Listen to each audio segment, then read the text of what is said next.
Hello students, welcome to online session of class 10th chemistry chapter 3 metals and non-metals part 5. So in this session I will take your topic how do metal reacts with solution of other salts. Solution of other salt that can be like copper sulfate. It is a solution of other salt and metal should be different. So we can say it is a displacement reaction or it is a substitution reaction. And displacement and substitution reaction we already discussed in chapter 1, and it is one of the most important reaction. How do metal react with metal of other salt, or you can say solution of other salts. So you can see a diagram, a picture in this video. Reaction of metal with salt solution. We took two test tube. In first test tube, iron nail dipped in copper sulfate solution, and in the second test tube, copper wire dipped in iron sulfate solution. So what is actually happen when metal react with solution of other metal? Reactive metal can displace less reactive metal from their compounds in solution or molten form. Reactive metal can displace less reactive metal. Less reactive metal means we all know about the reactivity series. That is the reactivity series. You all studied this reactivity series in class 8. It is the reactivity series of potassium, sodium, calcium, magnesiums. You all have to learn about the reactivity series because several questions come in the question paper based upon the reactivity series. So we all understand about the reactivity series. So reactive metals, like in this case, potassium is more reactive than sodium. So we'll take, and calcium is more reactive than magnesium, aluminium is more reactive than zinc, and zinc is more reactive than iron. So we are taking the example of iron and copper. And you can see in the reactivity series, iron is more reactive than copper. Iron is more reactive than copper. So in this diagram, we have dipped iron into copper sulfate solution, and we all know iron is more reactive than copper. So iron can displace copper from copper sulfate because it is more reactive than um, copper. And in the second case, we dipped copper into iron sulfate solution, but copper is less reactive than iron. So let's come here. All metals are not equally reactive. Yes, they are not equally reactive. The reactivity based upon the reactivity series. We check the reactivity of various metals with oxygen, water, and acids in the previous session. I already told you about the reaction of metal with water and the reaction of metal with acids. So in this case, we have to reaction of oxygen as well, we already discussed, but all metals do not react with these reagents. So we are not able to put all the metal samples we had collected in decreasing order of the reactivity.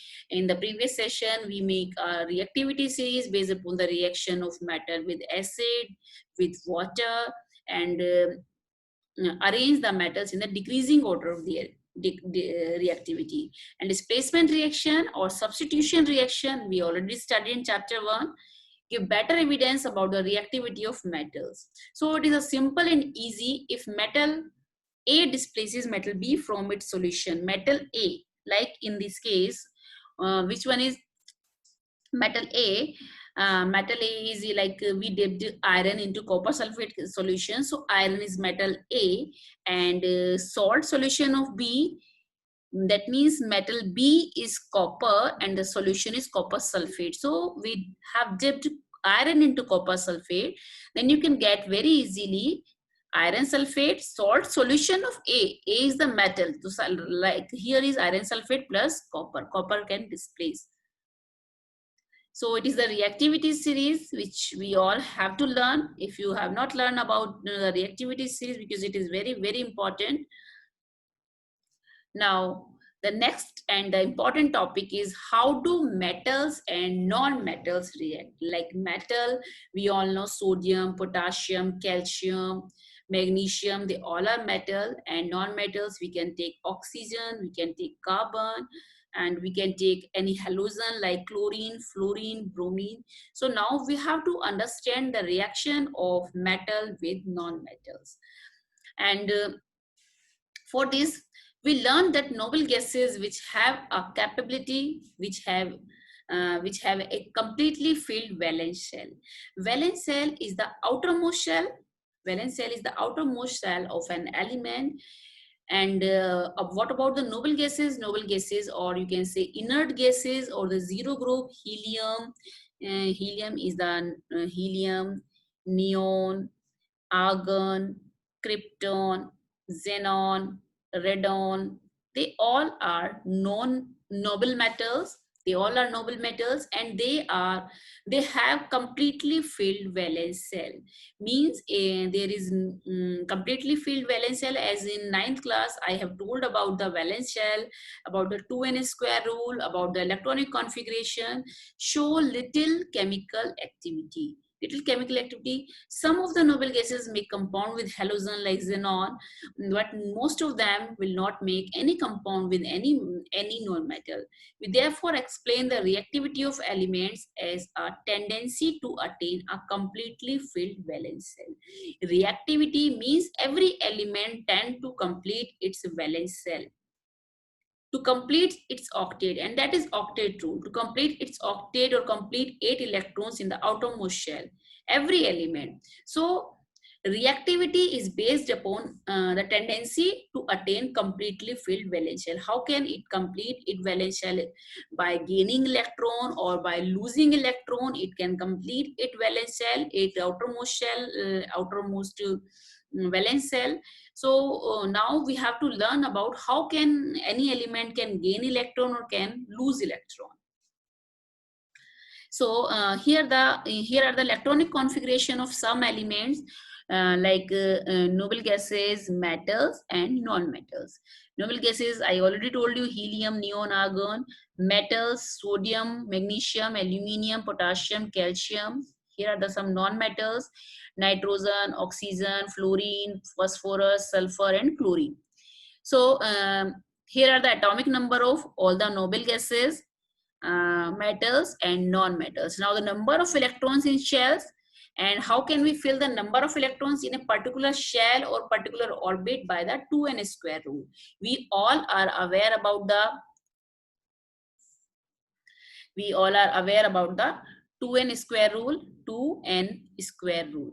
And what is 2n square rule? N is the number of shell, n is the energy level, and 2 multiply number of electrons in first energy level, and in second energy level, in third energy level, and so on.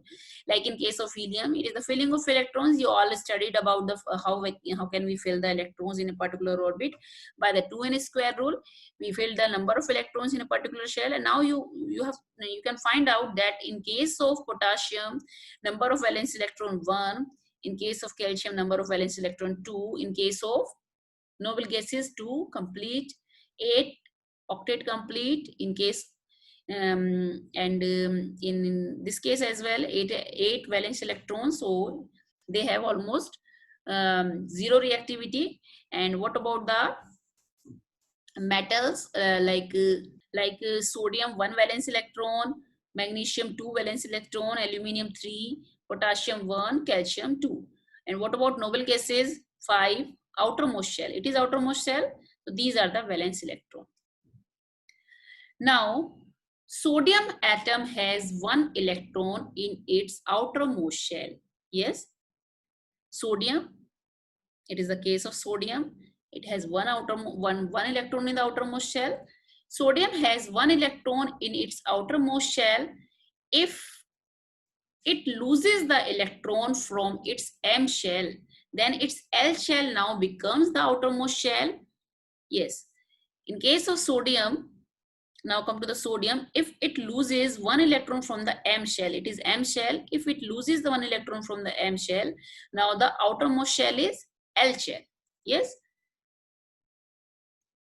Now that has a stable octet. The nucleus of this atom has still 11 protons.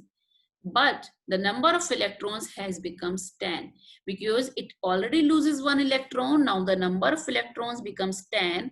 So there is net positive charge giving us a sodium cation, sodium positive. Whenever like sodium, in case of sodium, it loses one electron. So now it attains positive charge.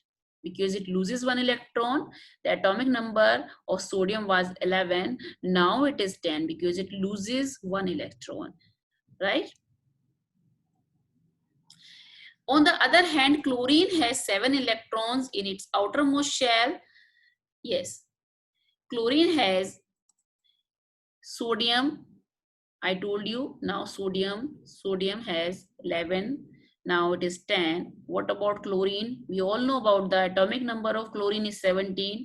Now it accept one electron, attain one negative charge, sodium positive. So chlorine now it has 18 atomic number right now. So on the other hand, chlorine has 7 electrons in its outermost shell because it has 17 atomic number. Now, according to Rouen square rule, it has 7 electrons in the outermost shell and it requires one more electron to complete its octet. Chlorine need one more electron to complete its octet. If sodium and chlorine were to react, the electron lost by sodium could be taken up. The electron lost by sodium could be taken up by the chlorine.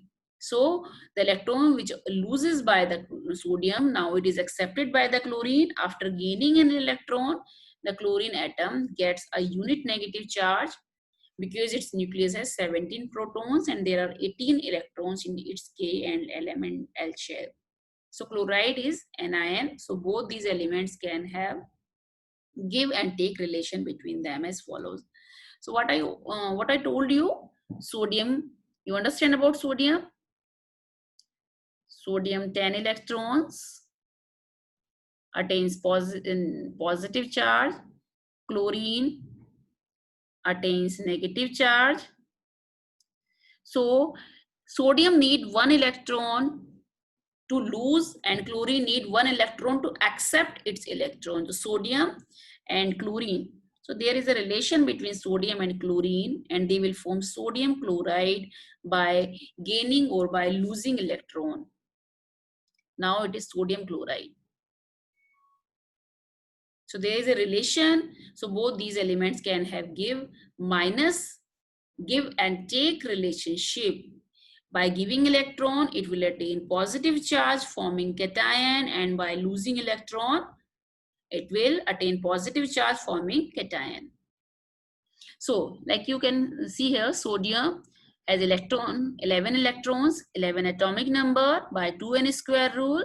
It is the electronic configuration of sodium 281, and sodium now loses one electron, loses this electron. Now it is 10 atomic number, electronic configuration 28. Sodium is a cation, chlorine 287. By the 2n square rule, accept one electron, attain negative charge, it becomes anion, it is chloride and chlorine. Now you can see by the dot structure, it is a dot valence electrons. Valence electrons we will show by dot structure. Outermost shell electron, you can say this electron accepted by chlorine. Now sodium attain positive charge and chloride attain negative charge, and that is the formation of sodium chloride. Sodium and chloride ions become oppositely charged, attract each other, and they held together by electrostatic force of attraction. It should be noted that sodium chloride does not exist as molecule but aggregates of oppositely charged ions, positive and negative ions. Let's see the formation of one more ionic compound, magnesium chloride. We all know about the atomic number of magnesium, it is 12, and about the by the 2n square rule, the electronic configuration is 282. Magnesium can donate 2 electrons, can lose 2 electrons and attain 2 positive charge and get a stable gas configuration. Chlorine, atomic number 17, by 2n square rule 287, it will accept one electron, attain one negative charge. Now attain nearest nearest inert gas noble configuration, 288 chloride anion, magnesium ion, lose two electrons, one accepted by this chlorine atom, one accepted by second one. Now it is the formation of magnesium chloride. And the compounds formed by this manner by the transfer of electrons from a metal to a non-metal are known as ionic compound. So what are ionic compound? Formed by the transfer of electrons. It is important. Transfer of electron by a metal to a non-metal are known as ionic compounds, or you can say electrovalent compounds. And here is a question. Can you name the cation and anion present in magnesium chloride? Cations which attain positive charge. So we know in magnesium chloride, who attain positive charge? Magnesium attain positive charge. So magnesium is cation here, and who attains negative charge are known as anions. So in this case, chlorine attain negative charge, so chloride is anion here. So it is all about ionic compounds. In the next session, I will take properties of ionic compound. Till now, thanks everyone. Stay safe and stay healthy.